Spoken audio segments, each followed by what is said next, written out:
Vamos a tener que buscar nuevas formas alternativas, Lula. Vos tenés que ser el embajador para que Argentina integre el BRIC y ya no sea más BRICS, sino BRICSA. Eu, por exemplo, defendo que os nossos irmãos da Argentina possam participar dos BRICS. Hemos dado un nuevo paso en la consolidación de la Argentina fraterna y abierta al mundo que siempre soñamos. Nos hemos incorporado a la alianza de los BRICS, los países más importantes de las economías emergentes. Hemos expuesto nuestra posición contraria al ingreso a BRICS, mientras se desarrolla la invasión a Ucrania y con más razón junto al ingreso a Irán. Argentino bajo nuestro gobierno no va a estar en BRICS. Los empresarios que hoy estaban aquí, que la escuchaban, todos comercian con productos chinos, brasileros, necesitan de los insumos de China, de Brasil, comercian con India. India se ha convertido en un socio importante de la Argentina, Brasil naturalmente lo es, y China también lo es. Por ende, el BRICS significa un escenario interesante desde el punto de vista comercial y esperemos que lo sea con un sentido más amplio. El BRICS es una agrupación de varios países con los cuales nuestra Argentina tiene excelentes relaciones comerciales. Si sumamos el Producto Bruto de Brasil, Rusia, India, China, Sudáfrica, es increíble la cifra que nos daría. A ver, nuestra alineación internacional es con aquellos que defienden la paz, los que defienden el libre comercio, la libertad y la democracia. Obviamente los comunistas no están ahí. Se han quedado en la Guerra Fría, se han quedado en el siglo XIX. Muestran de nuevo una enorme, inmensa ignorancia e incomprensión de lo que está pasando hoy a nivel mundial e internacional. Yo estoy asesorada por los mejores expertos en política internacional y además lo tengo muy clarito, lo dije durante toda la campaña, BRICS afuera. No esperábamos otra cosa de tremenda antiojera ideológica, ¿no? Porque la realidad es que las relaciones comerciales entre los países, además de tener una mirada, tiene que tener también una mirada de lo que es beneficioso para la Argentina. ¿Qué tal? ¿Cómo andan? Bienvenidas, bienvenidos a Desiguales. Estamos en vivo por la televisión pública, jornada de jueves, que es un montón. Bueno, estamos frente a un hecho que no es ni la noticia del día, ni la noticia de la semana, ni la del mes. Es un hecho verdaderamente histórico, bien lo reflejaba la introducción a Desiguales de hoy. Argentina pasa a incorporarse a un grupo de países en desarrollo, pero que componen, como la vamos a ver en un rato nada más, una capacidad económica y de producción muy, pero muy importante. A mí Lula me encantaría ser Lula. Me llama mucho la atención en esta dicotomía entre qué es pragmático y qué es ideológico. Está muy metida en la campaña en este momento. Para mí lo ideológico no tiene absolutamente nada de malo, pero lo podemos charlar en otro momento. A veces pareciera que sí. Pero es cierto que quien toma decisiones en términos de un mayor pragmatismo para ver con quién un país, el nuestro, puede negociar su mejor condición en un mundo que verdaderamente está en disputa, tiene una cancelación del otro lado por esa anteojera ideológica que presentaba Agustín Rossi. Fue muy interesante además que el ingreso a los BRICS por parte de la Argentina, paréntesis, creo que vamos a tener esta noche que tratar de no dejar a nadie de nuestra audiencia para que se entienda qué son los BRICS, qué implica, lo vamos a charlar en un rato nada más. Pero muy interesante que se haya dado también el día en el que se realiza este foro de empresas estadounidenses que tienen inversiones en la Argentina. Porque ahí también se ponen en juego modelos, sesgos ideológicos, prejuicios, bueno, y una enorme cantidad de cosas que si efectivamente se siguieran al pie de la letra, la Argentina prácticamente se quedaría sola en el mundo. Vamos a, desarmar todo esto que menciona Pablo porque son dos grandes ejes, ¿no?, de discusión en la jornada de hoy, de economía y de política internacional, pero también local. Viene en un rato nada más el canciller Santiago Cafiero a hablar con nosotros. Interesante también saber por qué no se viajó, ¿no?, a donde está desarrollando esta cumbre. No había efectivamente esperanzas de que esto pueda llegar a ocurrir. Sorprendió no solo a la Argentina, sino también a los otros 5 países que se incorporaron. Bueno, ¿cómo fue la previa, no?, de todo esto? Va a ser interesante de ver. Pero recién mencionaba Pablo un par de datos que vamos a compartir. Tienen que ver con los grandes números del BRICS. ¿Qué significa para Argentina ingresar a los BRICS? Digo, esto, lo que vamos a leer ahora, que son números muy duros, tienen que ver con, bueno, si sumamos a los países miembros, ¿qué obtenemos? A los actuales, sin contar con los que se suman, digamos, ¿no? Ahí está, Brasil, Rusia, India, China y Sudáfrica. De entrada, el 42% de la población mundial. Claro, China e India te suman ahí a lo pagote. 30% del territorio mundial, lo mismo. Y ahí se suma Brasil, ¿no? Brasil, Rusia, excepto Sudáfrica, que no es tampoco tan grande, el resto lo es.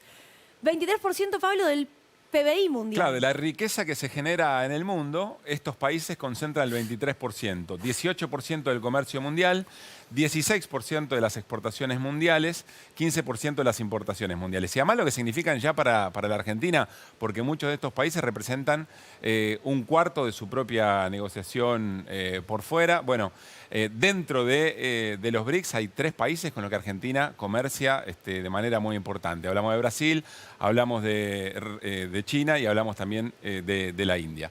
Pero más allá de todo esto, lo sumamente interesante en este caso es que efectivamente hay una disputa. Es un mundo que está en discusión y los BRICS aparecen como un espacio para que uno pueda tener otro tipo de terminales, para conectar con otras potencias o con otros países y poder diversificar lo que se produce. Hoy ya la Argentina le vende una enorme cantidad de productos a esos países. Sí, claro. ¿Qué significaría cortar esos lazos, no? Bueno, ¿y cuál es lo positivo de estar acá adentro, no? Y ahí es donde entiendo que nos va a poder explicar bien el canciller. ¿Qué beneficio habría para la Argentina exportar siendo parte del BRICS? Claro. ¿Qué beneficio habría siendo parte del banco que tienen los BRICS en un momento tan complicado para la Argentina? Pero hay algo muy particular que es en la Argentina también el me opongo porque me opongo. ¿A vos te gusta negro? Yo soy de River, a mí me gusta blanco. Pero no es solamente me opongo porque me opongo. Apareció la combinación de orden y libertad en el foro del Consejo de las Américas en la jornada de hoy. Y también algunos reparos, por ejemplo, lo que decía Milei sobre cuál ha sido la actitud histórica respecto a otros países en términos de democracia, de libertades, de respeto a los demás. Hacemos una lista de lo que significa Estados Unidos, por ejemplo, para Libia, para Siria, para Irak. Digamos, no resiste el menor análisis del intervencionismo sobre otras democracias a lo largo de la historia, si quieren, del siglo XX, para no ir más atrás. Con lo cual ahí hay un sesgo ideológico verdaderamente muy, pero muy profundo que solo se explica en términos de la carrera electoral, bueno, y una cantidad de cosas que nos han inoculado durante muchos años de manera muy efectiva. Es muy lindo ver quiénes conforman el FMI también. Por ejemplo, Irán, la tiro. Interesante ver que tuiteó Mauricio, bueno, ni China ni hablar, pero Irán, viste que ahora como que entramos con Irán, como que si fuésemos de la mano y hermanitos. Vamos a ver lo que tuiteó Mauricio Macri en el día de hoy, lo hizo luego de que hable Patricia Bullrich. En un rato vamos a ver qué dijo Patricia Bullrich, qué dijo Milei, qué dijo Massa en el Consejo de las Américas, pero esto dijo Macri, concuerdo con Bullrich, ¿no? El presidente nos compromete en uno de sus momentos de mayor debilidad a ser parte de los BRICS mientras Rusia invade Ucrania y a ingresar nada menos que con Irán. Pero cada vez falta menos para que con Patricia la Argentina retome el protagonismo en el escenario internacional que empezamos a construir en 2015. ¿Nos sorprende? Sí, la verdad que sí. Porque querés ver qué decía Macri cuando era presidente en la cumbre del G20 en el año 2018. Esto. Ya estoy en Johannesburgo para participar como invitado en la cumbre de BRICS, el grupo de países con las economías emergentes más importantes del mundo. Es decir, como presidente lo planteaba con orgullo, digamos, ¿no? Sí, y hay un video, que no sé si lo tenemos o no, en el que está en la cumbre del G20 y habla como representante de la Argentina en el año 2018 diciendo, ojalá podamos entrar. Sería muy beneficioso para mi país. Bueno, porque una cosa, el hombre y sus circunstancias, claro, ¿no? Una cosa además es hablar desde la nada misma, desde la tribuna, o tratando de destruir este tipo de relaciones, y otra cosa es tener la botonera enfrente y la responsabilidad institucional. Bueno, ya vamos a charlar con el Vasco de Mendiguren, porque por supuesto de su rol hoy por hoy de secretario de Industria, pero como industrial también, es muy interesante ver qué opina sobre lo que se dijo, sin ninguna duda, hoy en el Consejo de las Américas. Insisto, estuvieron los candidatos a presidente de la Nación. Interesante también lo que dijo, por ejemplo, Susan Sigal, ¿no? Sobre algunos de ellos y qué se habrá dicho entre el empresariado, me gustaría saber también. Sí. Bueno, algo se conoció, insisto, es un foro bastante sesgado en algún punto. Y algunos acusaron de que en realidad era un gesto más de geopolítica, es decir, ideológico, que efectivamente de mejorar el comercio. Pero bueno, fue muy interesante la presentación de Sergio Massa. no solamente porque habla de corrido respecto de otros candidatos y candidatas, sino también porque comprende la lógica de producción y desde ese lugar les habló, digamos, ¿no? Después lo vamos a repasar. Y en un rato también viene Flor Alcaraz con un informe súper interesante sobre qué es lo que emociona, qué es lo que hace que el votante de Javier Milei tenga ganas de salir a militar, salir a discutir, salir a debatir con alguien que no piensa igual. Porque es lo que está ocurriendo, ¿no? Hay algo que hace que eso vaya para adelante. Un informe de Flor Alcaraz y una charla con dos especialistas del tema. Vamos a charlar con Pablo Ibáñez, porque Pablito, Néstor, ¿cómo están? ¿Cómo están? Los dos. ¿Cómo andan? Lo de los BRICS, que no sé si va a cambiar el nombre o no, será BRICS más un par. Lo que pasa es que son 6 más. Va a quedar un... BRICS Plus. BRICS Plus fue la cumbre de Sudáfrica del 18, cuando estaba el G20, también en paralelo se reunió el BRIC, más asociados, más cercanos, más invitados, y fue BRIC Plus. No sé si ese será el nombre final, pero ahora se van a incorporarse, va a quedar un nombre un poco raro. Es difícil, me parece, como en todo proceso, entender la dimensión de un hecho de esta naturaleza, porque si lo pones en números, parece enorme, ¿sí? Parece de una dimensión absoluta, incluso hasta uno puede tener miedo de terminar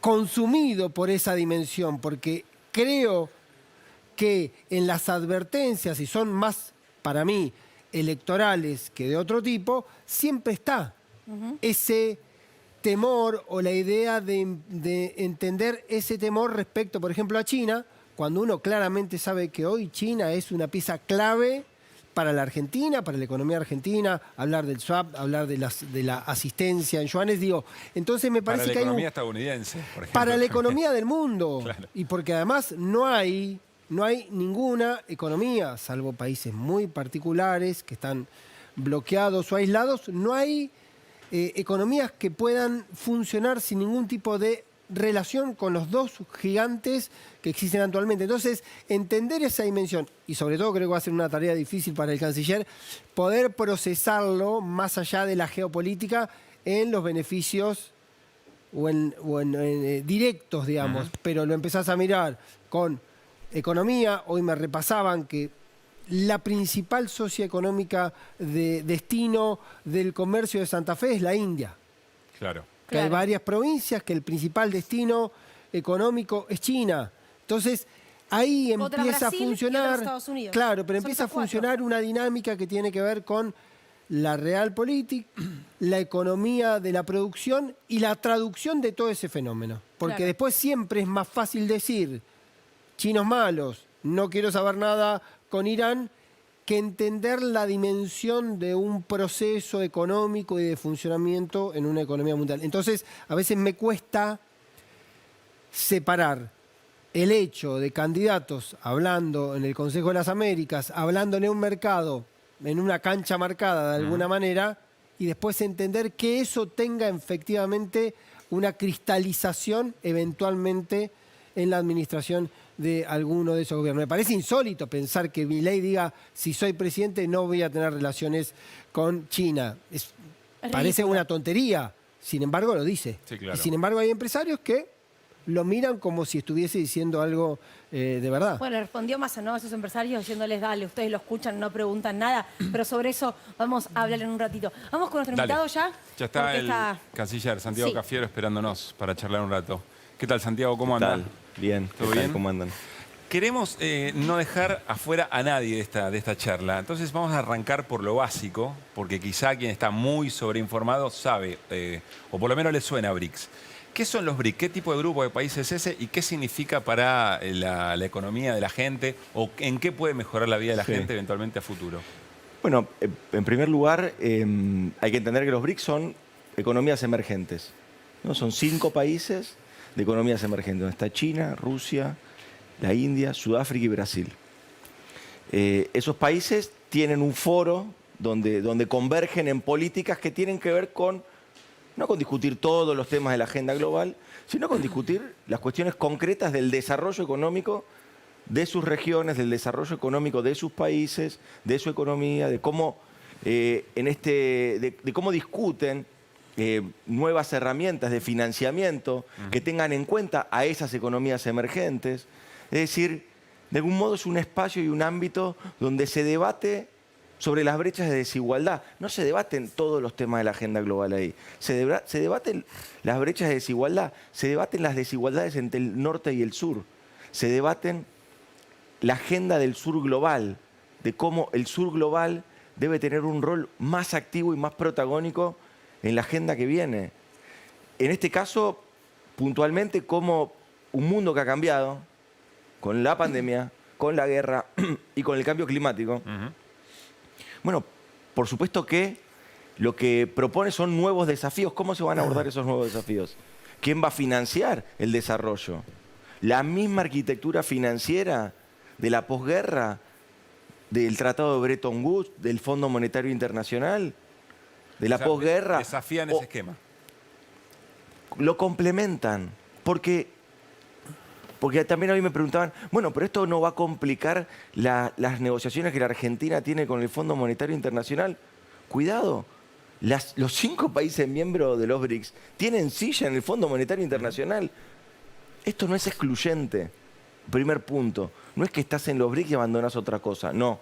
Estamos en los BRICS, estamos en el G20, Sí. Entonces ahora le escuchaba a Patricia Burri que decía, yo no voy a estar en los BRICS porque está Rusia. En el G20 está Rusia. No sé si sabe, pero está Rusia en el G20. Entonces se va a ir del G20 también. O en la Asamblea General de Naciones Unidas no va a participar, porque hay países con los que ella no quiere estar en ningún tipo de mecanismo ni de foro. Ahora, ¿lo dicen para que justamente se le responda de esta manera o lo dicen porque eso creen que tracciona algún voto? Lo dicen, yo no sé si, me parece que no es tanto el asustar. Yo creo que lo dicen porque tienen la necesidad de pararse enfrente de cualquier iniciativa o acción de gobierno. Y es un principio de la campaña, tampoco nosotros vamos ahora a estar, sorprendiéndonos demasiado. Es gente que hacía campaña en contra de las medidas de cuidado cuando había que cuidar a la gente. Cuando el gobierno tomaba decisiones en medio de la pandemia y decía, miren, sabemos que estas decisiones y acciones son engorrosas. Lo decía yo, me acuerdo, digamos, que me tocaba gestionar la pandemia. Esta gente llamaba a que no se cumplan las medidas de cuidado. Entonces, siempre fueron posiciones políticas y no tienen que ver con el fondo de la cuestión. ¿Vos crees efectivamente que si Milei o Patricia Bullrich ganan, el 1 de enero no ingresan a los BRICS? No, no lo creo. Me parece que están mintiendo. ¿Por qué no lo creo? Porque fantástico. ¿Y a quién le vendemos? Esas provincias, recién Pablo hablaba con detalle de la relación comercial que tienen economías regionales, que tienen provincias que han votado a Milei incluso. Fantástico. ¿A quién le venden? ¿A quién le venden? Listo, no comerciamos más ni con China, ni con India, ni con Brasil, porque tenemos cuestiones ideológicas de fondo. Fantástico, ¿a quién le venden? ¿A quién le vendemos? Los insumos para que las fábricas y las empresas de quienes hoy estaban en el Council of America, de quienes hoy estaban como público y aplaudían, esos insumos vienen de China para que sus fábricas funcionen. Ahora, hoy los empresarios marcaron una situación, no estaban a gusto con esto. Es más, Greenman, de la Cámara Argentina de Comercio, que abrió el Consejo de las Américas, dijo, bueno, todo bien, pero reafirmemos que nosotros somos occidentales. ¿Y eso qué implica? ¿Eso qué implica? Entonces, ¿esto es un club de afinidades ideológicas? No. Preguntémosles por qué se oponen a los BRICS. Preguntémosles. Es el tiempo de la repregunta. Hasta acá los candidatos van, dicen, dan discursos. No, pero Santiago, ahora empieza el tiempo de la repregunta. Pero es un mundo que está en disputa. Absolutamente. La hegemonía estadounidense, la hegemonía europea está efectivamente en disputa por parte de... Hay nuevos desafíos en el mundo y a una globalización, que fue la globalización que se vivió, que nosotros, por nuestra edad, supimos conocer de los años del 90 en adelante, esa globalización donde lo que se buscaba era la eficiencia de los factores de las cadenas de valor, por sobre todas las cosas. Esa globalización se puso en crisis, no la puso en crisis la Argentina. Esa globalización está en crisis, no la puso en crisis la pandemia o la guerra en Ucrania. Esa globalización se puso en crisis por la crisis de los derivados de los subprime en el año 2008. porque se cae Lehman Brothers, porque se cae el Bank of America, porque Estados Unidos tiene que salir a emitir una cantidad de dólares impresionante para sostener su sistema financiero. Esa globalización se rompió en el 2008.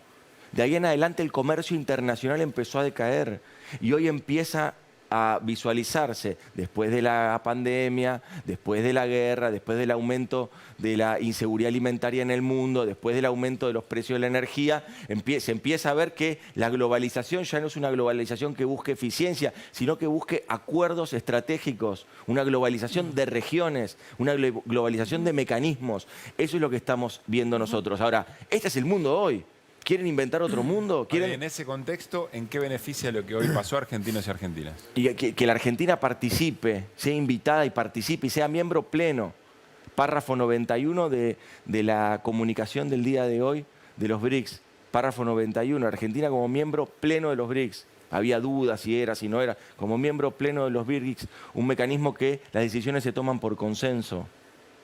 Que la Argentina sea parte del mecanismo que concentra el PBI global más importante del mundo, nos parece algo deleznable, nos parece algo descartable. Que la Argentina participe de un grupo que tiene el PBI global más grande que el del G7, nos parece algo que la Argentina se puede privar por una cuestión de, como decías vos, de tratar de generar un impacto electoralista, faltando 60 días para una elección. Por eso no les creo. Por eso no les creo que van a hacer esto. Néstor. Recuerdo un antecesor suyo, el canciller Jorge Fori, durante el gobierno de Mauricio Macri, cuando se firmó el acuerdo con la Unión Europea, creo que fue haciendo pucherito en un video que diferenciaba ahí, festejaba esa situación. Aquel acuerdo, en términos concretos, no le aportó a la Argentina nada que mejorara el día a día de sus ciudadanos. ¿Y qué puede mejorar esto? Digo, en términos concretos, ser parte de los BRICS, que vamos a venderle más caro lo que exportamos, le vamos a comprar más barato lo que precisamos en materia de tecnología. En términos concretos, ¿qué significa? En términos concretos significa un trabajo en dos direcciones. Institucionaliza ese comercio del que se hablaba. Se logra una institucionalización.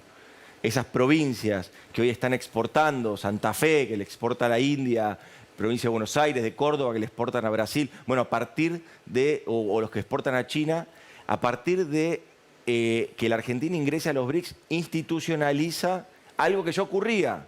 Porque es cierto, la Argentina tenía vínculos comerciales, algo que ya ocurría. Ahora, logra un estatus institucional distinto. ¿Qué quiere decir lograr un estatus institucional distinto? Es que se consolida el piso. Pero que es un socio preferencial, digamos. Lo que la Argentina tiene hoy es la posibilidad de consolidar el piso que tenemos hoy de exportación a ese bloque y aumentarlo. Y aumentarlo en cantidades y en oferta exportable, que le agregue, ahora va a estar el Vasco de Mendiguren, que sabe muchísimo más que yo en esto, agregarle valor a nuestra producción, agregarle valor con el talento argentino, con el conocimiento de nuestras universidades. ¿Diría que pasás de ser un conocido a ser un amigo? Digo, pasás de ser un conocido, de bueno, no está mal. A juntarte a comer un asado, ¿no? Que por ahí un amigo con derechos. No, es eso bueno. No sé, no. Ya hubo relaciones carnales en este país y no salieron bien. Lo único que hicieron fue generar un industricidio en nuestro país. Lo que nosotros queremos son relaciones respetuosas, responsables, y que se alineen con un solo interés, que es el interés de los argentinos y argentinas. Nosotros tenemos que desarrollar nuestra economía, generar laburo para nuestra gente, generar laburo de calidad, mejor remunerado. Una empresa que exporta en la Argentina paga entre el 40 y 50% mejores salarios. Eso necesitamos, pymes exportadoras. Acá lo que tenemos es, se pavimenta esa posibilidad. Y después, por otra parte, otra cosa bien concreta de la que hablabas vos, la posibilidad de entrar al nuevo Banco de Desarrollo, cuando nosotros estamos discutiendo que se necesitan mecanismos distintos, que se necesita prestar atención a países de renta media, que se necesitan mecanismos distintos de la arquitectura financiera global, porque ya no dan cuenta a un nuevo contexto regional, un nuevo contexto internacional exigente. Lo que decimos es, señalamos lo que está faltando, ahora estamos yendo a buscar lo que lo estamos yendo a buscar también. Digo, nosotros señalamos que el Fondo Monetario Internacional incumple para lo que fue creado. ¿Esto es un bloque de financiamiento alternativo eventualmente? Absolutamente. Si podemos ir a la puerta a pedirle plata. Como los viene haciendo el ministro Massa, con mucha creatividad y con mucha audacia, fue a buscar fuentes de financiamiento alternativas. ¿Por qué? Porque Macri se timbió toda la plata que se podía conseguir en el Fondo Monetario Internacional.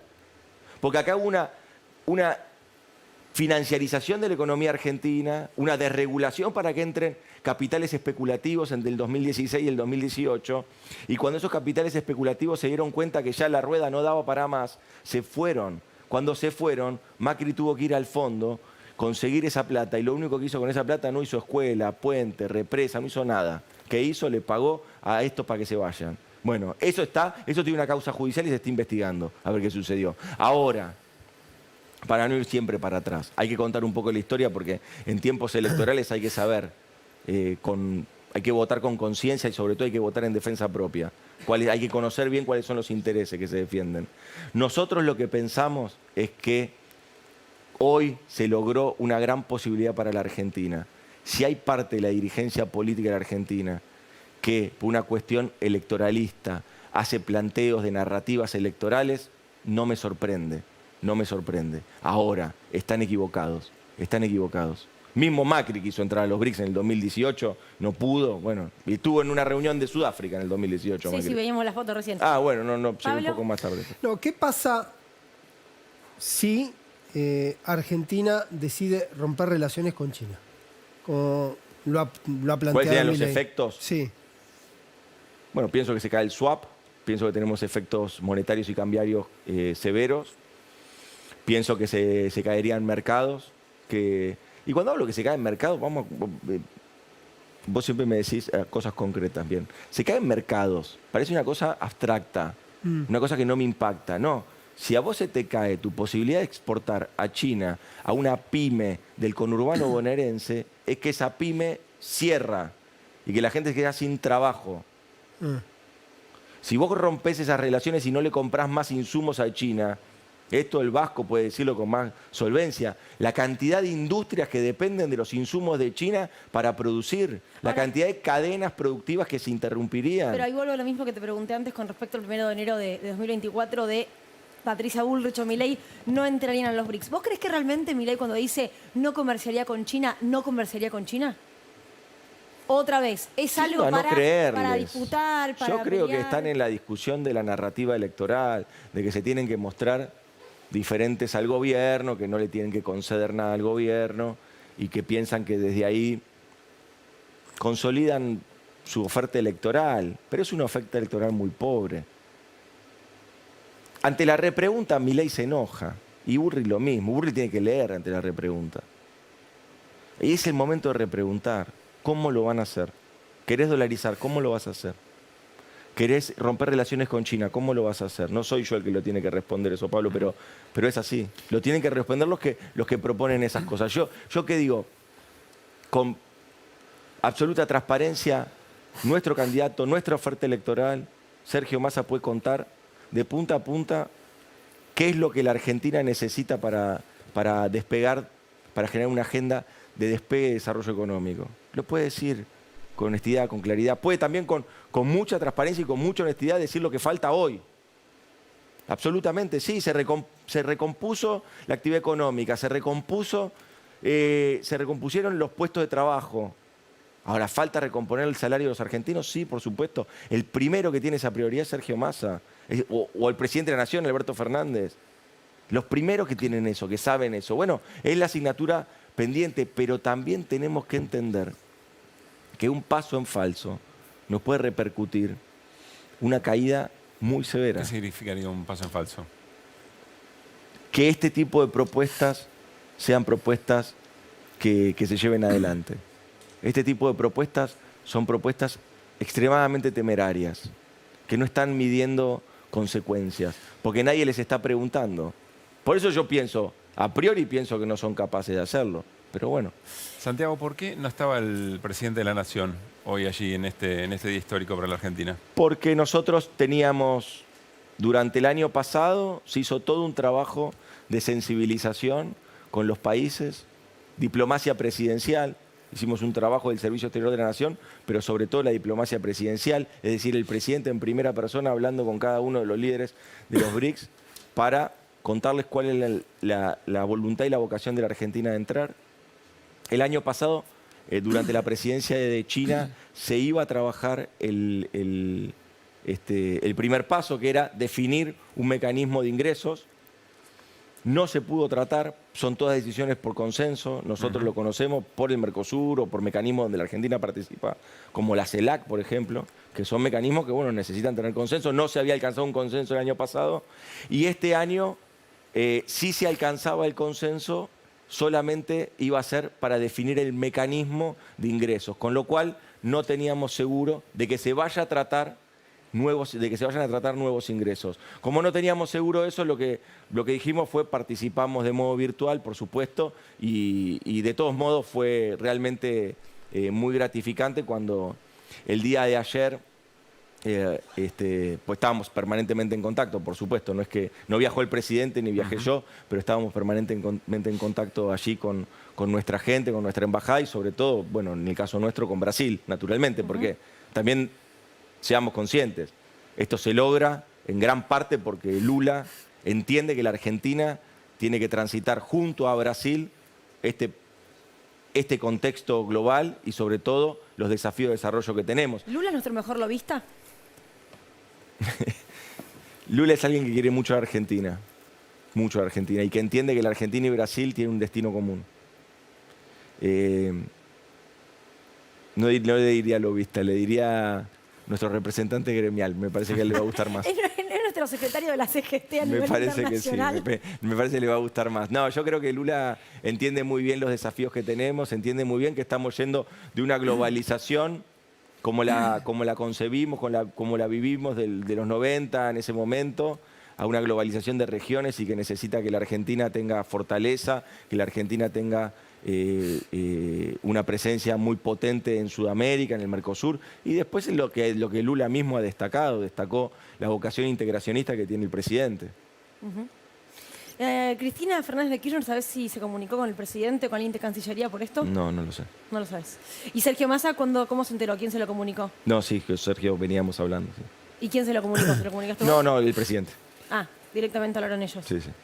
Canciller, en el discurso y en el Council de las Américas, Sergio Massa no habló de los BRICS. ¿Cómo lee eso? No, pero habló de los países, es lo mismo, es exactamente igual. Bueno, pero hoy era un día en que justamente la Argentina pasaba a integrar los BRICS, él hablaba ante un escenario muy particular y no hizo mención a eso. Bueno, lo que pasa es que el Council of America tampoco era un ámbito para debatir y discutir sobre los BRICS. Me parece que sí es importante ese mecanismo como para poder hablar y abordar cuestiones vinculadas a la relación. Por ejemplo, me tocó también exponer a mí y yo hablé sobre todo de las cuestiones de la relación entre Estados Unidos y Argentina, 200 años de relaciones diplomáticas. La verdad que hay lugares y lugares, me parece que es eso. Pero sí me parece que, por supuesto, detalló el impacto que tendría abandonar este tipo de mecanismos o el impacto que tendría no conservar relaciones diplomáticas con países que son estratégicos desde el punto de vista de la oferta exportable de Argentina. Ahora, en ese sentido, sí, dale, no, Gabriel, perdón, dale. podría haber haciendo un poco referencia, que no se habló tanto en el Consejo de las Américas. ¿Puede haber algún tipo de, no sé si usar la palabra represalia, pero puede haber algún mensaje de malestar de Estados Unidos sobre esta decisión? No, porque mira, en la reunión que tuvo Alberto Fernández con el presidente Biden, sí, en ningún momento se discuten este tipo de cuestiones. En la cantidad de reuniones que tuve yo con el secretario de Estado Blinken, con mi par, digamos, el canciller sería americano, jamás tuvimos un debate sobre estas cuestiones. La Argentina es un país soberano, autónomo, amistoso, pero que defiende sus intereses nacionales. Y hoy nosotros tenemos que continuar avanzando en el desarrollo de nuestra economía. Mirá,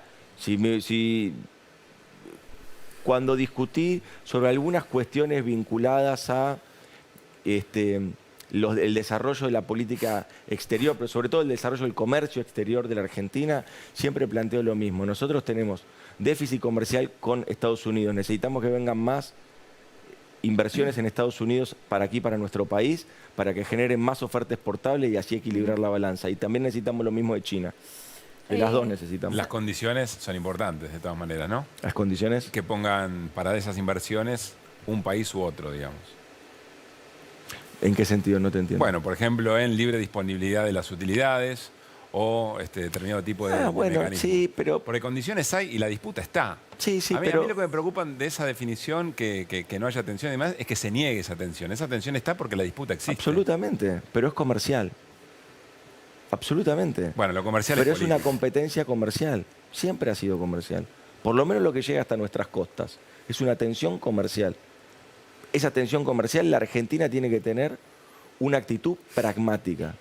Tiene que recibir las inversiones que vienen a desarrollar la producción de litio en la Argentina, sean chinas, sean canadienses o norteamericanas. O sea, los que se pasan de ideológicos son, paradójicamente, en este caso, la oposición. El 55% del litio que importa Estados Unidos va de la Argentina.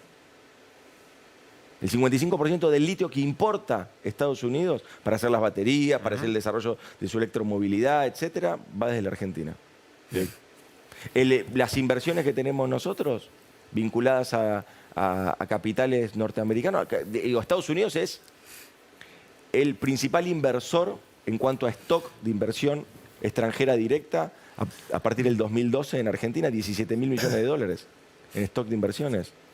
Con lo cual, eso que dicen, yo creo que, como bien decís vos, me parece que se pasan de mambo. Yo creo que hay muchos que claramente conciben las relaciones exteriores a partir de ir y arrodillarse lo más rápido posible. Ya sabemos que se quieren arrodillar.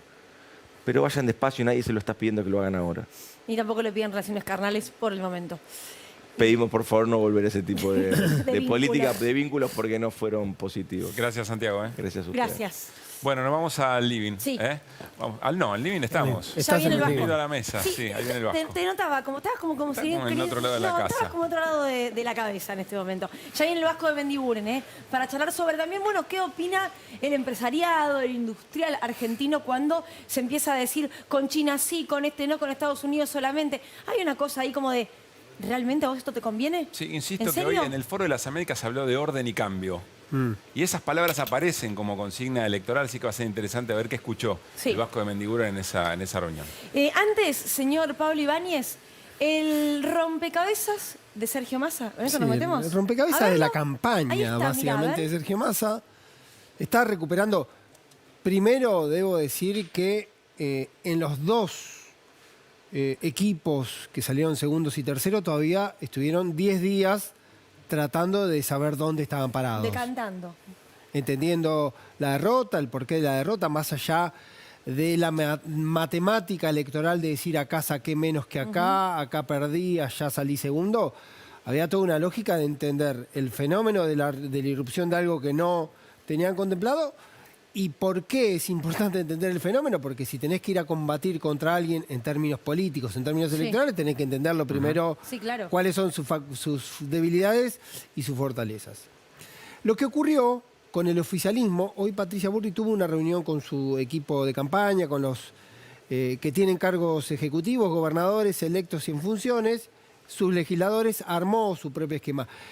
Pero Massa tenía una particularidad, que había pausado la campaña para dedicarse full time de alguna manera a lo que era su función como ministro de Economía, cerrando una primera etapa del acuerdo con el Fondo Monetario que se cerró ayer en Washington. Ahora empieza el otro proceso. La campaña todavía sigue muteada. ¿Qué quiere decir muteada? En silencio. Hasta ahora el único que habla es Sergio Massa. La orden que dio Guado de Pedro a todos los voceros del oficialismo. Habla alguno cada tanto, habló Kicillof por el tema. Decisión. Es una decisión. No es falta de conducción. Es una decisión que responde a que todavía no está claro qué es lo que hay que decir.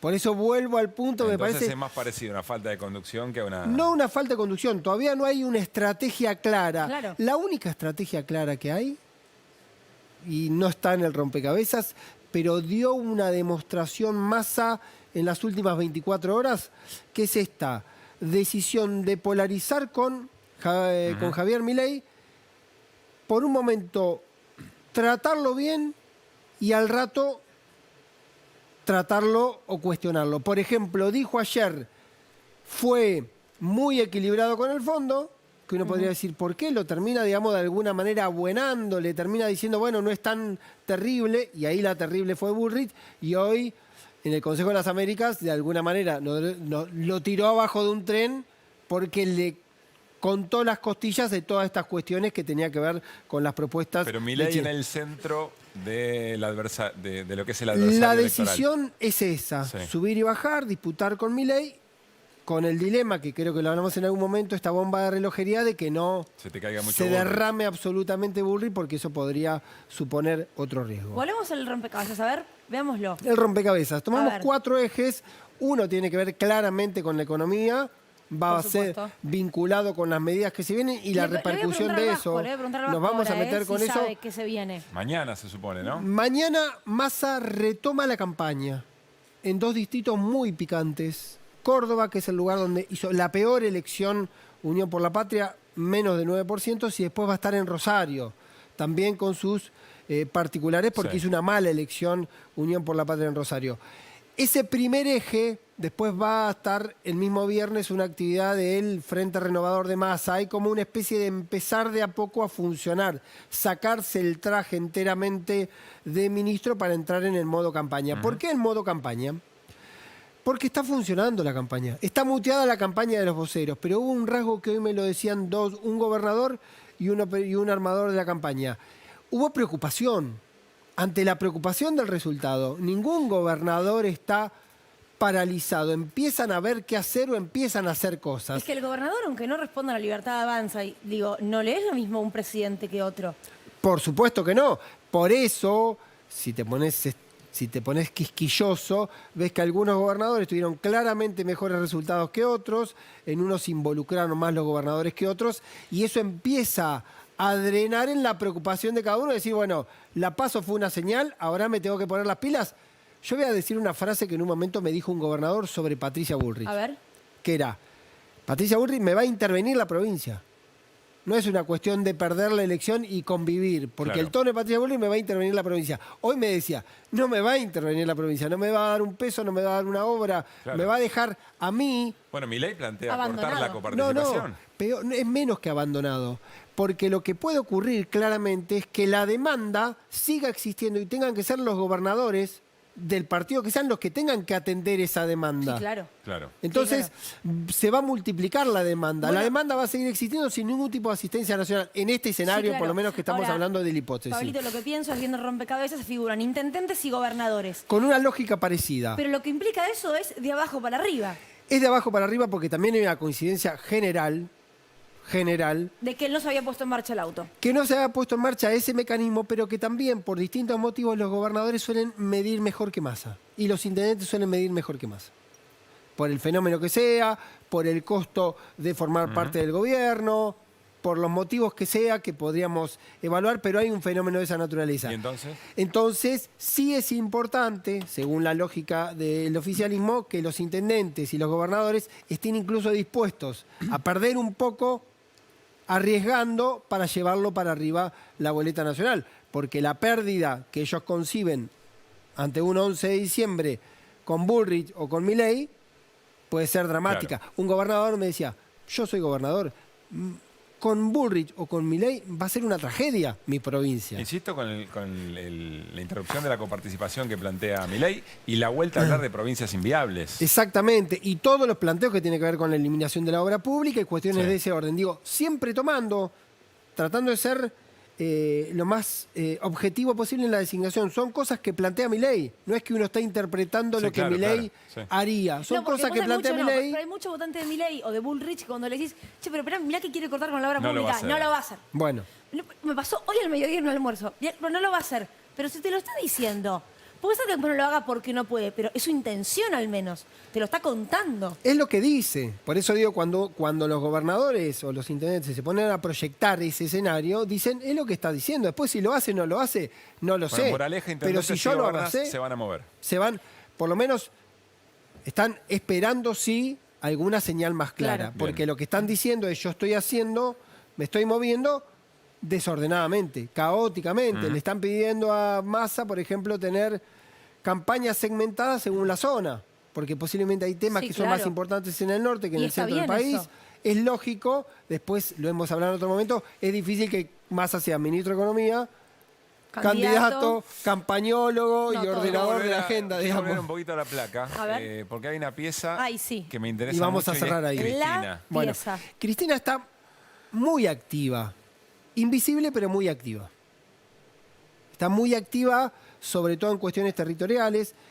Hay una preocupación específica de Cristina que venía manifestando la semana pasada, que era cómo ordenar la cuestión post-devaluación, que no haya una crisis a partir de la devaluación que se vaya de alguna manera desmadrando, pero también está mirando y atendiendo mucha gente y muchos dirigentes por el tema de la campaña. Lo que no está resuelto, y es una decisión para tomar, es cuánta Cristina va a haber en la campaña. Hay una mirada que dice, vamos a ser brutales, el costo de ser kirchneristas ya está pagado. Por lo tanto, aprovechemos a Cristina donde nos funciona bien y que vaya Cristina a Formosa, al Chaco, a Tucumán, donde tiene territorio, que vaya al conurbano, donde mide bien, donde tracciona. Porque no podemos ya decir no somos cristinistas. Cristina forma parte del dispositivo y de alguna manera, por eso soy brutal en la definición, el costo de estar con Cristina ya está pagado, ya está amortizado. Por lo tanto, usémosla en ese sentido.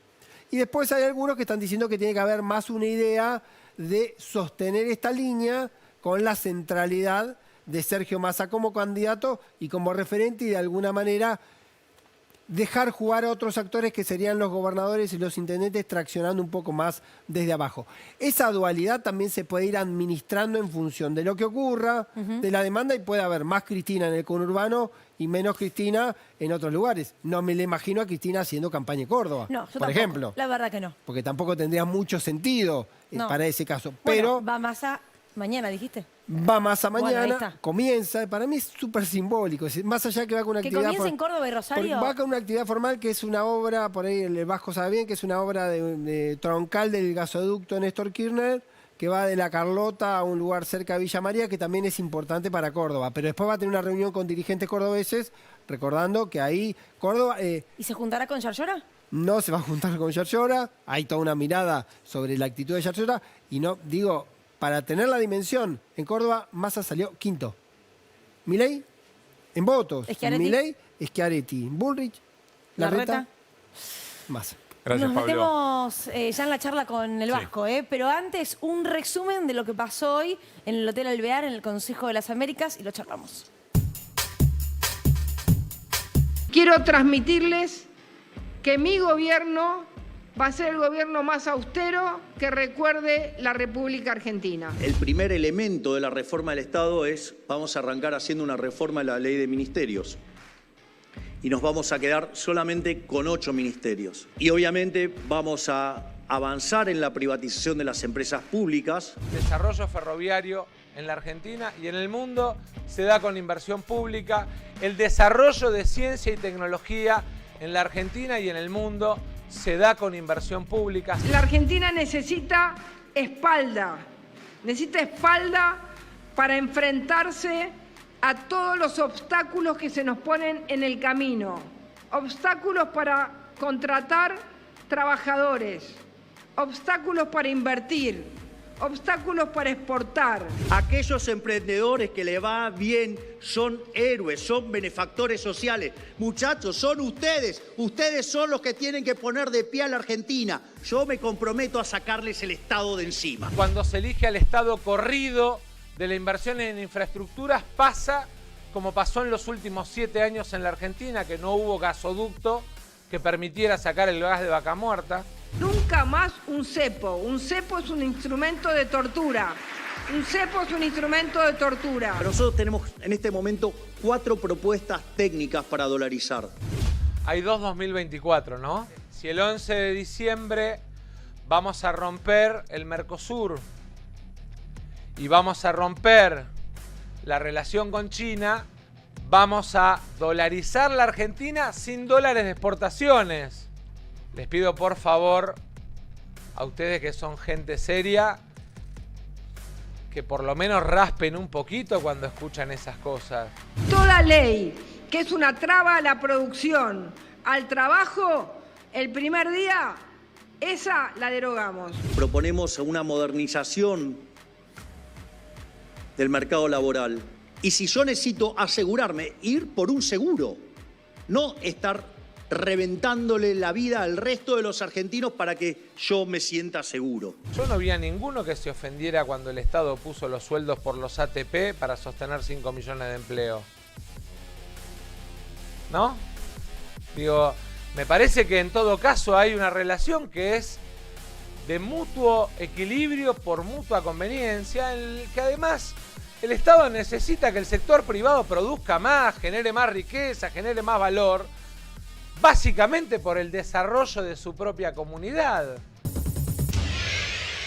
Bien, allí estaban los 3 candidatos en el Consejo de las Américas. Quiero recordar que es un foro de empresas estadounidenses que tienen inversiones en la Argentina y hay un sesgo ideológico muy importante en esta reunión, tal cual lo demostró quien abrió efectivamente el titular de la Cámara Argentina de Comercio en ese sentido.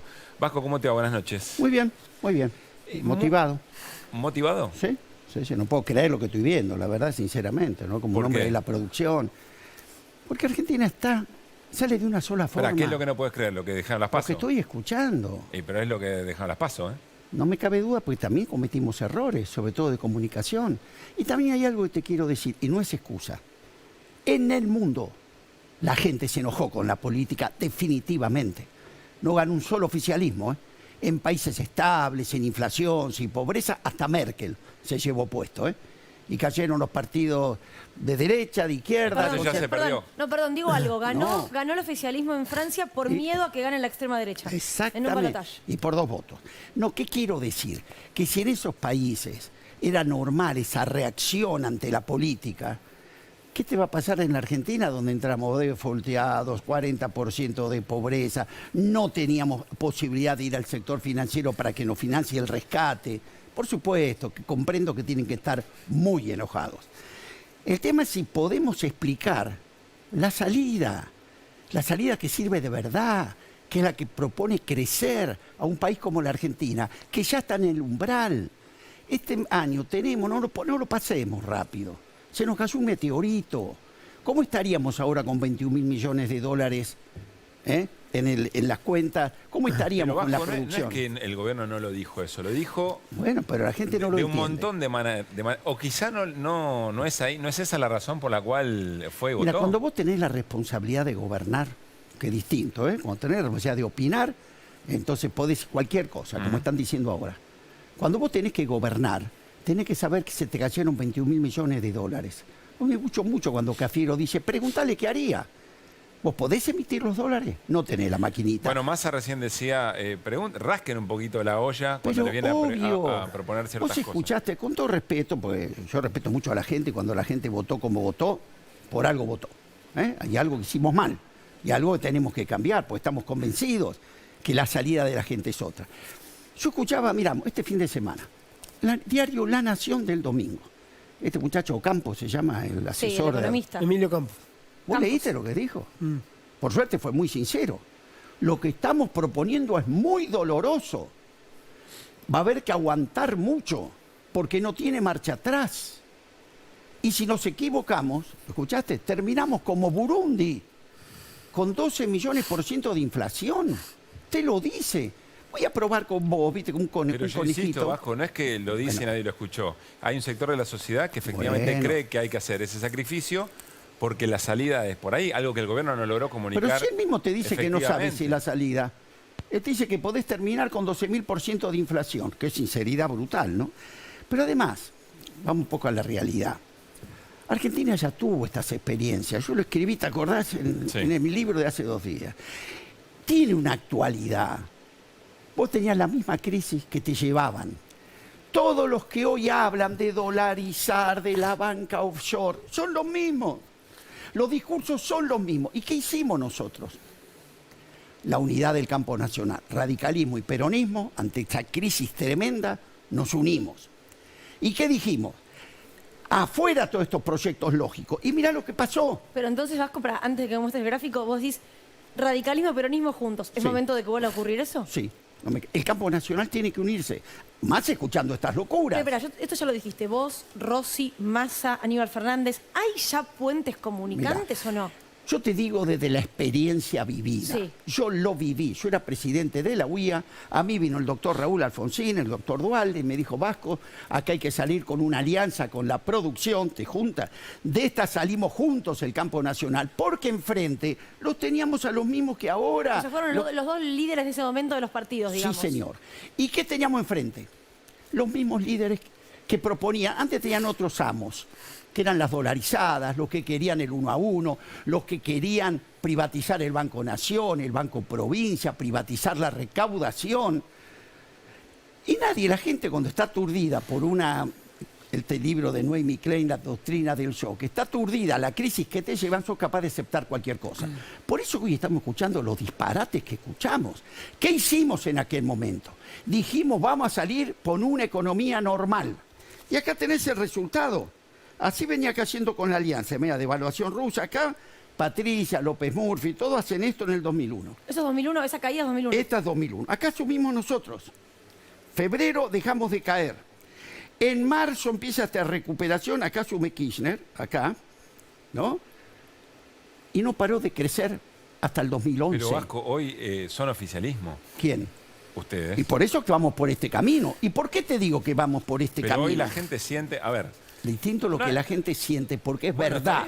Pero sí. ¿yo qué querés? ¿Que suicide a la gente y la engañe? No, pero ¿Que le diga que no hay salida, que las salidas preguntar- son estos inventos de estos animales? ¿Qué querés que te diga? A ver, los inventos de estos animales, tal cual vos lo estás mencionando, es Perdón, lo que los animales, porque- es perdón lo que de los efectivamente animales. eligió una porción importante de la gente en las Porque elecciones en acepto- La PASO. Y te hago otra pregunta. Se habla mucho de un acuerdo de gobierno, de unidad, etcétera, etcétera. ¿No será que parte del resultado de las PASO, el mensaje es demasiada cúpula y poco contacto con lo que está pasando efectivamente abajo? Yo te hablo de lo que a mí me toca, que es la responsabilidad que Sergio me dio de mantener el nivel de actividad y mantener el empleo, que no siga cayendo el desempleo, que también es un tema muy importante, ¿eh? Porque si hay una verdadera crisis que nosotros conocemos, es el desempleo, que Macri duplicó, porque el desempleado no tiene ningún sueldo, no tiene cobertura social. Y en eso nosotros hoy tenemos el índice de desempleo más bajo de los últimos 10 años. Fallamos en lo otro y somos conscientes, estamos convocando a paritarias, vamos a hacer anuncios para que recupere el salario. ¿Qué anuncios sabes, Vasco? Vamos, déjalo, Sergio, que te va a dar Pero mañana. una pista, dame. No, vamos por eso, para recuperar el salario real. Porque sabemos... Trabajadores formales. No, todos. Vamos a dejar porque vamos con los jubilados. ¿Por qué? Porque somos conscientes. No hay proceso de crecimiento sustentable sin poder adquisitivo del salario. El salario no es un costo, es el motor del mercado. Lo sabemos hasta la médula. ¿Y por qué no se hizo antes? Porque tuvimos todos los inconvenientes que fuimos pasando, nosotros veníamos tras esa forma. Pero así todo, vos fijate, y no hacemos cargo. Durante el gobierno anterior, cayó 16% el poder adquisitivo del salario. Nosotros no lo pudimos recuperar, pero seguimos en ese nivel. No es que el otro fue una magnitud, pero además él duplicándome la desocupación. Y no tuvo ni guerra ni pandemia. Vasco, Ahora, permite que te cuente algo, porque, Sí, porque me das quiero que- hablarle a los jóvenes yo también. A A ver. estos jóvenes que le dicen que lo mejor es irse, que el futuro está afuera. El futuro está acá. El problema lo tiene Europa hoy, cuando tiene un proyecto estratégico complicado con lo que viene con la guerra, lo que viene con la energía. Hoy Argentina, como te dije, que me dijeron en el Banco Mundial, es un activo público global. Lo que el mundo entra en crisis estructural, nosotros lo tenemos en abundancia. Pero acá nosotros no hablamos, lo decimos. Tenemos todo el proyecto 2030 de cómo doblamos las exportaciones. Ese es el camino que a ninguno de ellos los escuchás hablar. Cómo traemos más dólares reales, no de la especulación. Pero además esto no es que lo estamos soñando, lo estamos haciendo. Si yo te digo hoy que en materia energética ya terminamos el gasoducto, ya vamos a empalmar con el del norte, ya lo que fue crisis energética el año pasado, deficitaria en 2.031 millones, ya hoy lo pasamos a tema positivo. Ya en minería, Argentina ya actualmente tiene 18 proyectos mineros en producción, 12 de oro, 3 de plata, 2 de litio, 1 de carbón. Pero ya esto ya nos permitió que el año pasado tuviéramos exportaciones récord en minería. Para el mediano plazo ya están en estudio 30 proyectos más, ya están, no que lo vamos a soñar, ya están. Si te hablo Hoy ya somos el cuarto productor, perdón que lo lea porque mundial de litio. Y no solo eso. Hoy ITEC, YPF, pues no nos quedamos con el litio para exportar. Ya está desarrollando la tecnología más avanzada del mundo para la producción de baterías. Ya lo está haciendo. Ahora, y la planta la estamos inaugurando. Pero termino porque quiero esto. Hoy, la industria forestal, Argentina lo había abandonado. ¿Sabés cuánto tarda un árbol en crecer en el norte argentino? 7 años, lo que en Europa te tarda 60. Y habíamos abandonado. ¿Vos te acordás que los rollos nuestros iban a las pateras de Uruguay? Ya pusimos en marcha, ya, un proyecto de 250 millones de dólares en Virasoro, donde en 6 meses... Ahora, Vasco, si esto es efectivamente así y tan buen negocio en la Argentina... Pero lo estamos haciendo. Ahora, ¿vos a esta gente le va a decir yo te voy a dolarizar la economía? ¿O vos lo que le tenés que decir, vamos por este camino, que el año que viene nos sobran los dólares? A ninguno de ellos les hablar de producción. Ninguno de esos que escuchás diferencia una vaca de un ternero. Pero entonces, ninguno Vasco, de esos es capaz de diferenciar una tuerca de un bulón. No conocen la economía real. Pero, Vasco, entonces son el club del PowerPoint. Pero yo dicen disparate. ¿Vos viste lo que dijeron? Perdón, porque estoy caliente. Sí, ¿sabes? dale. ¿Vos viste lo que propuso este caballero con las LELIC? Vamos a agarrar la LELIC. Vamos a hacer un paquete. Vamos a buscar un fondo de riesgo internacional. Se lo vamos a mandar a Estados Unidos con jurisdicción Nueva York, ¿te suena? Y vamos a hacer, ¿cómo se llama? Plan Bonex. Ponele el nombre que ya hiciste, con la diferencia que ahora te lo llevas a Estados Unidos. ¿Te suena esto de un señor que emitió un bono a 100 años y lo compró él mismo? Esa es la salida de la Argentina, el escolazo de vuelta. ¿Por qué no me explican como yo te voy a explicar, punto por punto, cómo vamos a doblar las exportaciones? Ahora, Vasco, vamos a ese debate. Vasco, Argentina ninguno quiere debatir. Argentina te digo, ayer iba a ir a 2 voces, perdóname, estoy caliente. Sí. Me dijo, Marcelo, ninguno quiere debatir con vos. O sea, ibas a ir a 2 voces a debatir con... Porque vos no me invitás. ¿Quién no quiere debatir? No, acá no vienen, acá los invitamos a debatir, pero no vienen. Traelo, por favor. No vienen. Porque la gente debe escucharnos. ¿Vos querés debatir con un libertario o con alguien de Juntos por el Cambio? Con el que vos quieras y todos juntos. Porque es tan sentido común lo que estamos hablando. Y acá te lo dicen. Puede decir que no se bancan un mano a mano. Ellos querían dolarizar. O sea, ni en a 2 voces ni acá, digamos. No se bancan un mano a mano. Invítalos, por favor. A que vos quieras. Ya debatí con López Murphy, debatí con Cavallo, debatí con Kachanowski, con Tetaz, y después no quieren más. No, deberías debatir ahora con un Campos, por ejemplo, por la libertad de me avanza, encantaría. y con un No le asesor. entiendo nada. Te voy a ser franco, le voy a reconocer, hermano, no soy economista, yo sé hacer trapo, soy textil, sé hacer zapatillas. Ahora, no te entiendo un pomo. Vos escuchás las cosas que te dicen. Esto me hace acordar a mí cuando era chico, yo no sabía inglés, escuchaba a los Beatles, me encantaban. No entendía un carajo lo que decían, pero me gustaba la música, ¿viste? Hoy creo que pasa eso. Es una buena metáfora. Quizá hay un sector de la sociedad que no entiende, un claro. por acá, pero la música por le gusta. Supuesto, cuando vos estás enojado, viene un señor y te dice, la basta, y lo saco, fuera. y esto lo saco, y dices, che, hay algo nuevo. Pero también, ¿cuál es el error nuestro? Garrafal. ¿Cuál? Que no somos capaces de decirle el futuro que tiene ese chico en la Argentina, pero no con Sanata, con cosas concretas, porque es verdad. No te estoy mintiendo en nada. Mira, vengo ahora del INTI, un laboratorio espectacular se acaba de crear. Ayer estuve en IMSA. Se inauguró la última nave que nos quedaba vacía, estaba con telaraña. Yo me pongo en situación de alguien que efectivamente no votó al oficialismo y te escucha a vos. Sí. Hicieron de todo, ya lo tienen, ya, no es algo que me prometen, ya lo hicieron. Ahora yo no la veo. Pero por supuesto. Hicieron y yo no la veo. Entonces, si la hicieron y no la veo, voy a votar a alguien que me dice que va a patear la mesa, que va a patear el tablero y capaz que la cosa cambia. Es verdad, tenés razón. Yo a esa persona lo que le tendría que decir, ¿no? Porque a los hechos vamos a remitirnos a cosas concretas. Con Milei no podemos porque no gobernaron. Vamos a gobernar, vamos a compararnos con el gobierno anterior.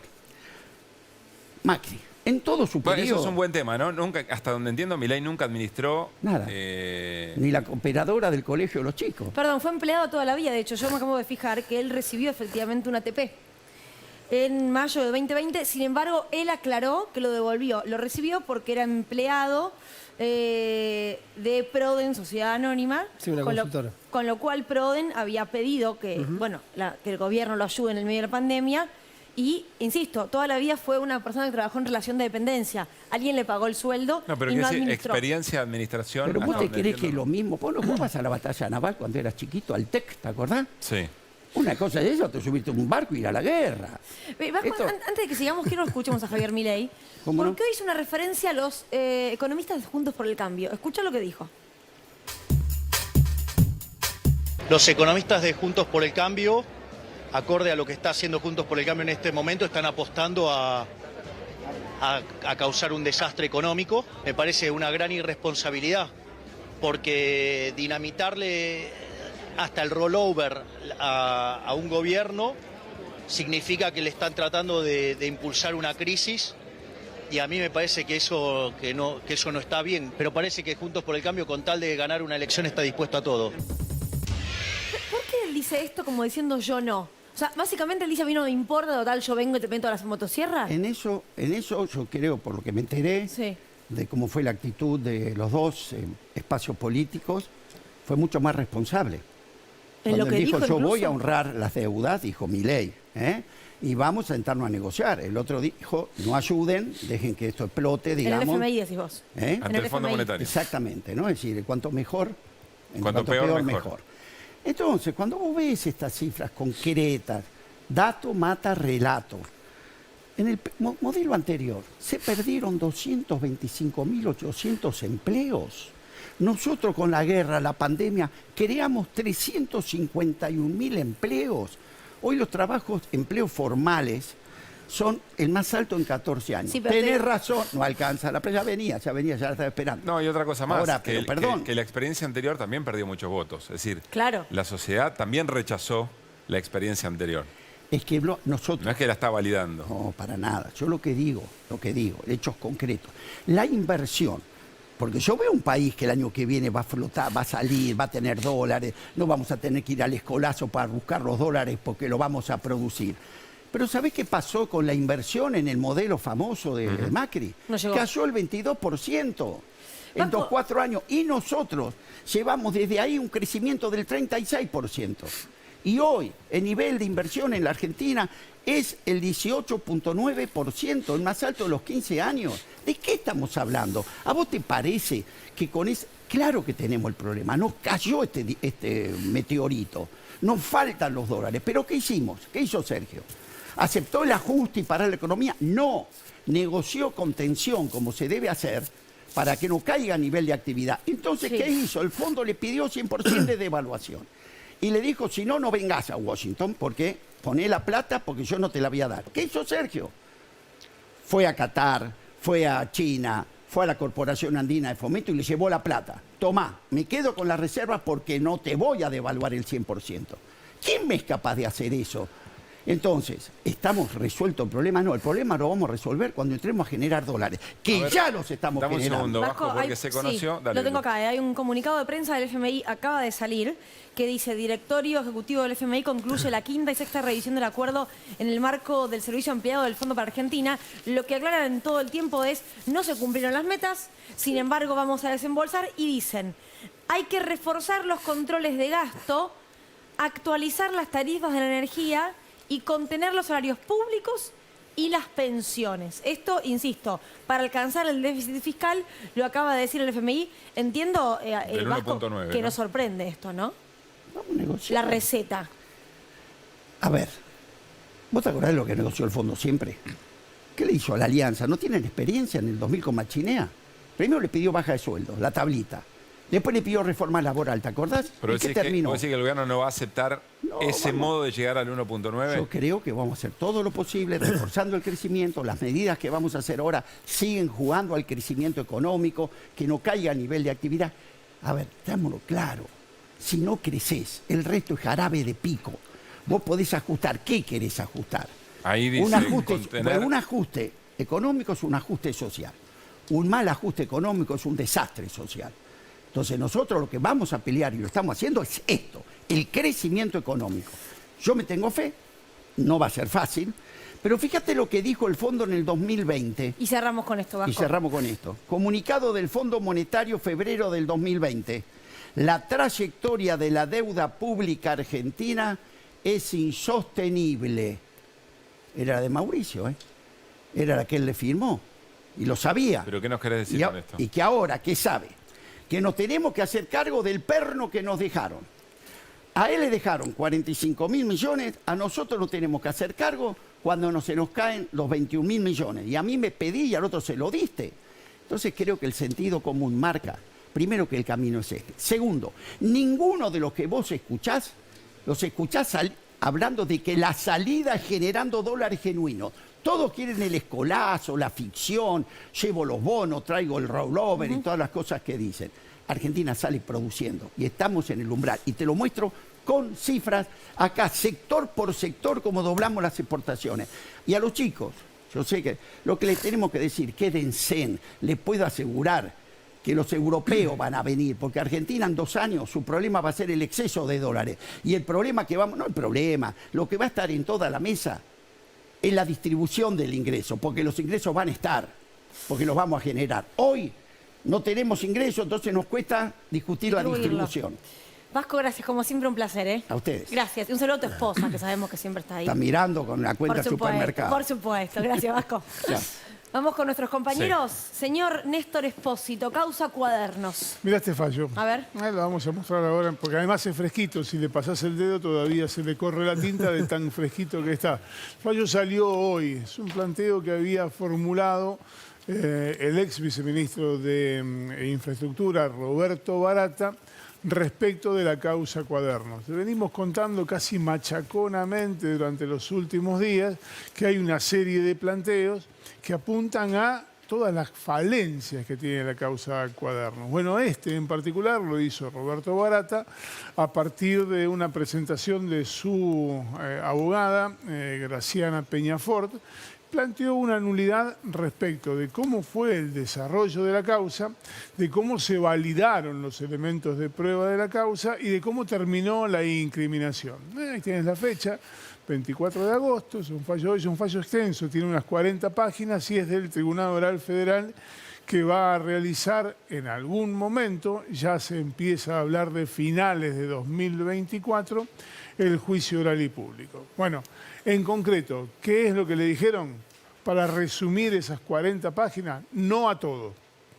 Y lo mismo, el mismo no a todo, se lo vienen diciendo a los empresarios y a los exfuncionarios que vienen objetando cuestiones elementales, básicas. La validez de la prueba. O sea, resuélvanlo en el juicio. A todos le dice resolverlo en el juicio. Sí, le dice vamos al juicio, lo cual implica, y esto es lo que hay que tener en cuenta, que para hacer un juicio oral, todos los que están imputados, en un momento fueron más de 90, hoy esa cifra se redujo sustancialmente, todos van a tener que estar sentados en el banquillo de los acusados. ¿Sabes en cuántos juicios en los que se inició el debate por los vicios que existían previamente al juicio, se volteó ese debate? ¿Cuántos? Hay un solo antecedente notable que es el juicio por la AMIA. Se sabía que había habido un pago ilegal a Carlos Tejeldín, que eso tenía que haber obturado la posibilidad de juicio, que todo eso se iba a caer. Igualmente hicieron el juicio, 3 años de juicio para decir lo que se sabía antes. Aquí la perspectiva parece ser distinta. Por eso lo resumimos en esta placa que vas a ver ahora, un poco pronosticando qué es lo que va a pasar. Mirá, en este juicio está pasando algunas cosas que son llamativas. Los arrepentidos se arrepienten de haberse arrepentido. Hemos visto que Carlos Wagner dijo, vea, cuando a mí yo firmé el acuerdo de arrepentido, estaba preso y presionado por esas sortijas. Si yo no firmaba el acuerdo de arrepentido, no me iba en libertad, en consecuencia estaba viciada la voluntariedad. La otra cuestión, los cuadernos, el principal elemento de prueba, los originales existen, tuvieron un derrotero rocambolesco. Primero eran fotocopias escaneadas, después fueron cuadernos quemados, después se desquemaron, aparecieron pero nadie los pudo ver. Los cuadernos originales hoy están en la caja fuerte del tribunal que le dice que no a todo.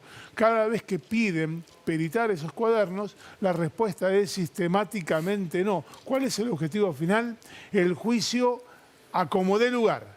Contra viento y marea, contra todos los temporales que vienen de frente, el tribunal dice, vamos a hacer el juicio a como dé lugar. Hay uno de los jueces, Méndez Signori, que es el que elabora la estrategia, y los otros 2 elaboran una adhesión a ese fallo. Cualquier cosa que les pidan, les van a decir que no. No insistan, porque a como dé lugar van a hacer el juicio. Y después, bueno, Dios proveerá.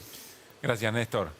Bueno, nos vamos a meter en la primera parte del informe de Flor Alcaraz y tiene que ver con qué moviliza a los y las votantes de Javier Milei. Después volvemos al living, tenemos especialista dos especialistas sobre el tema, pero primero compartimos la primera parte del informe.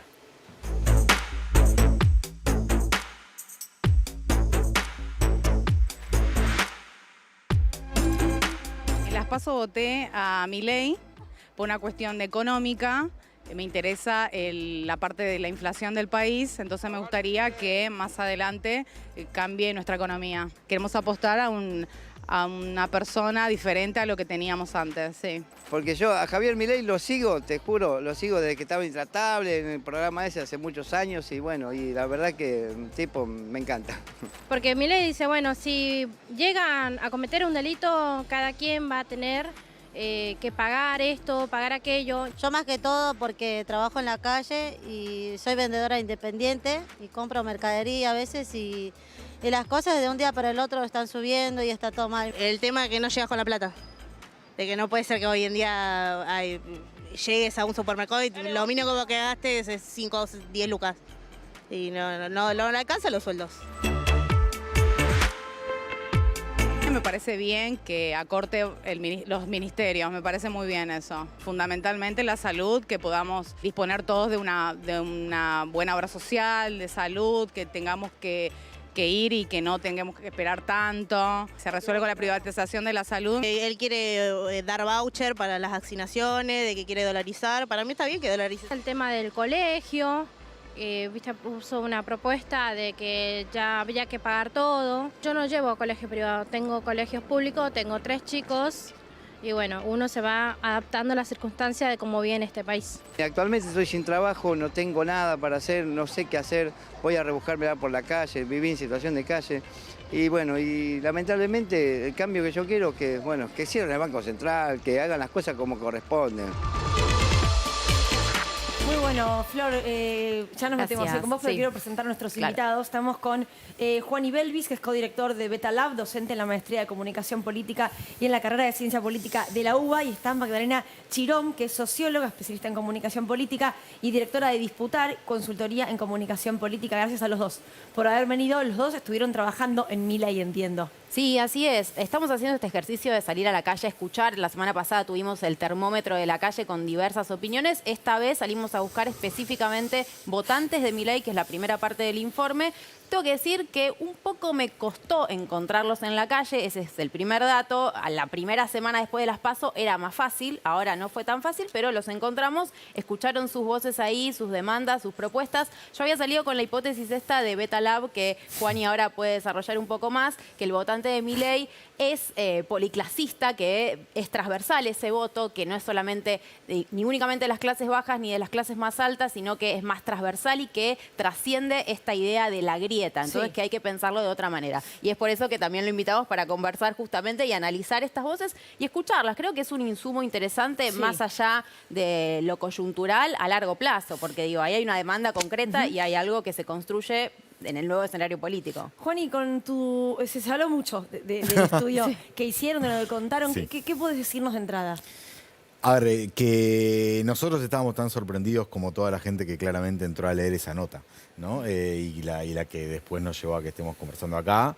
Y es que, en general, la mayoría de las tendencias que nosotros vemos a lo largo de las últimas elecciones marcan que, en general, la idea de la grieta se puede ver en los datos. Se puede ver que hay sectores sociales que votan más un espacio y otros sectores sociales que votan más otro espacio, y eso viene reproduciéndose, y eso en la última elección se llevó el 90 y pico % de los votos. Y hoy... En la anterior. En la elección anterior, claro, no en esta, sino en la de 2021, exactamente. Ah, 2021. 2021, claro. Y vos lo que ves hoy es que el fenómeno Milei le roba votos, por decirlo de alguna forma, a todos los espacios, ¿no? Y de hecho, una de las cosas que nosotros venimos a discutir un poco es que solo le robó votos a Juntos por el Cambio y no le robó votos a mucha de la gente que veíamos recién en la entrevista que hacía Flor, y que es gente que muy probablemente en elecciones anteriores no votó a Juntos por el Cambio. Ajá, claro. Y Magdalena, ¿cuál crees que es el principal error en el diagnóstico de aquellos espacios que no fueron votados respecto del voto de Milei? Nosotros lo que pensamos es que es cierto que está esta bronca con la política y este voto castigo que no se está viendo, pero también que por ahí lo que no se vio es que se viene construyendo algo más que simplemente bronca, que se empieza a construir una esperanza. alrededor de la figura de Milei, que él propone un programa concreto, que propone propuestas concretas, que propone salidas concretas y que la política principalmente más tradicional se quedó como en las recetas más clásicas de no se propone nada, no se dice nada, decir cosas, plantear utopías es piantavotos, y al contrario, el que planteaba cosas más radicales, más utópicas y un programa concreto, terminó ganando terreno. Ahora, se logra materializar en dos ideas fuerzas muy específicas, ¿no? Una la idea de la casta y la otra la idea de que el Estado es un problema. Son dos ideas muy sencillas que evidentemente, les pregunto, ¿permearon en los votantes?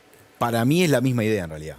Digo, cuando Milei habla de casta no habla de un conjunto de personas, sino habla de la representación simbólica en la práctica de la democracia y el Estado, que es la política, que probablemente muchos de nosotros nos parece que es algo que hay que reivindicar y que él en su discurso, y que además me parece importante decir que no es un discurso que impone, sino que canaliza. Digo, no es que tiene audiencia solamente porque le dan cámara, sino porque hay gente que quiere escuchar eso que está diciendo. Y eso se demostró que 1 de cada 3 de los que votaron, lo votaron a él. Yo tengo una pregunta para cualquiera de los dos, el que quiera responder. ¿Estas voces que escuchamos pueden llegar a tener otro voto en las generales o es un núcleo duro? No, Medio que se la sacó de encima, Juan, ¿no? No, pues lo veníamos charlando de antes. Pero... No, o sea, yo creo que si alguien, si actuara como estuviese la posta, sería completamente fake. Entonces, no, me parece que no se sabe. Lo que sí creo es que es complejo en el corto plazo dar vuelta esos votos, sobre todo con una estrategia a la que entiendo que estamos yendo, que es una estrategia del miedo de decir que se viene lo peor, que te van a sacar los derechos, que se viene la hecatombe. ¿Vos crees que se equivocada esa estrategia? Yo creo que es equivocada, creo que necesita una estrategia complementaria. Que esa estrategia lo que correcta, pero no suficiente. Claro, que esa estrategia está bien para aglutinar a todo el... No sé, a todo el 30% es un montón, ¿no? Pero para aglutinar a aquellos que tienen miedo, pero que corres el riesgo de que aquellos que no tienen miedo justamente, empujarlos a confirmarles toda su narrativa, que efectivamente son la casta, efectivamente tienen miedo de perder sus privilegios y que esa base se politice y tal vez a lo que ahora es medio más blando, más un voto más bronca con un poquito de esperanza en algún lado, termine consolidándose en un movimiento más popular derecha como pasó en otros países. Claro. ¿Pablo? Dos cuestiones. Maga por ahí lo dice, habló hoy de la cuestión de la esperanza. Aquel que votó por esperanza, ¿con qué lo vas a asustar si está viendo esperanza? Por eso la campaña del miedo, no sé si ese es el eje de lo que vos planteás, por un lado. Y le anticipo la otra, Juani, que hablamos el otro día y él me decía que estaba trabajando sobre los que no fueron a votar. Y el interrogante sobre los que no fueron a votar es si no fueron porque ni siquiera les satisfacía Milei como expectativa. No sé si avanzaste algo con ese trabajo o no. Si tenés alguna pista está buenísimo tenerla.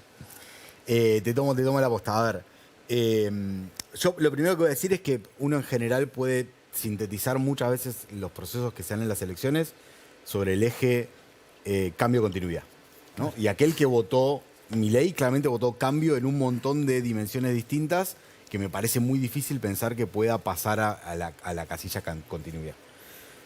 Lo otro que nosotros nos interesa mucho, como bien decía que habíamos hablado con Pablo en estos días, es qué pasa con los que no fueron a votar, ¿no? Digo que no son los mismos en todos los lugares, que hay lugares en Salta donde el 46% de la gente no fue a votar, o La Matanza que el 37%, que es más que el promedio, no fue a votar. Nosotros lo que estamos viendo a priori es que mucha de esa gente es muy parecida, o decir, que los lugares donde el no voto sacó mucho, los que no fueron a votar, son lugares donde también sacó mucho Milei. Con lo cual la discusión sobre qué hacemos si traemos más a votar de los que no votaron. Los que no fueron, los que no fueron tienen el comportamiento similar a grandes rasgos. En los lugares donde lo estuvimos viendo tiene un comportamiento que tiene una pendiente, como lo que nosotros mostramos, muy similar. Con lo cual, volviendo a la pregunta anterior, de la estrategia, yo creo que no hay una sola estrategia. El problema es que no podés tener una sola estrategia, tenés que tener varias estrategias en lugares distintos, porque el país es muy diverso y hay muchas situaciones muy distintas. Claro. Ahora, pienso en Patricia Bullrich de todo esto, porque estamos hablando mucho de Javier Milei, pero la que queda un poco en el medio entre continuidad, como sería el gobierno actual, cambio total, como sería Javier Milei, y un cambio, pero no tanto, porque ya fue gobierno, es Patricia Bullrich. Digo, ¿a Javier Milei también le conviene disputar con la continuidad total o no le cambia al contrincante? No soy parte del equipo de Milei, pero a mí me parece que él lo que le disputó en términos de representación es el concepto de cambio, Claro. ¿no? De que, y que probablemente parte del problema de la campaña previa de Patricia Bullrich es el problema de Juntos. Entonces digo, tiene un problema identitario complejo de cómo se va a plantar a lo que sigue, eso seguro. Claro. ¿Vos, Macarena, querés agregar algo sobre eso? No, que hay algo, creo, esto sacado de contexto suena muy mal, pero hay algo hasta casi saludable en la sociedad que no haya comprado masivamente que Bullrich, que viene del gobierno de Macri de hace 4 años atrás, era el cambio. Claro. Digo, tampoco el verso, tipo, te puedo votar porque me gustás, no porque sos un cambio en un punto. ¿Cómo?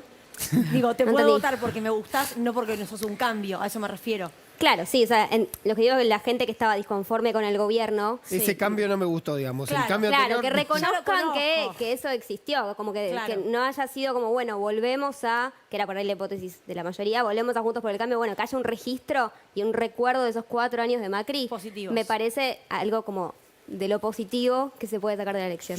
Perdón, pero yo creo que el eje donde se puede parar, o donde se podía parar mucho más fácil la postura de Juntos por el Cambio era somos la alternativa a ellos. Y que ya lo habíamos sido antes, más allá de que no fue mal. Claro. Y ahí es donde está el problema de que hoy hay otro que salió arriba de ellos. Juan y Magdalena, gracias por haber venido. Gracias. Gracias. Flor, a ustedes. retomamos el tema el domingo. Sí. Muy interesante, por cierto. Bueno, nos vamos al corte y Dale. seguimos con más Desiguales.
Bueno, muy bien, estamos cerrando Desiguales. Lucila Trujillo, nos reencontramos el domingo. Sí, señor. Gracias, Modo Néstor. análisis. Gracias, Pablo. Buen fin de semana para todos.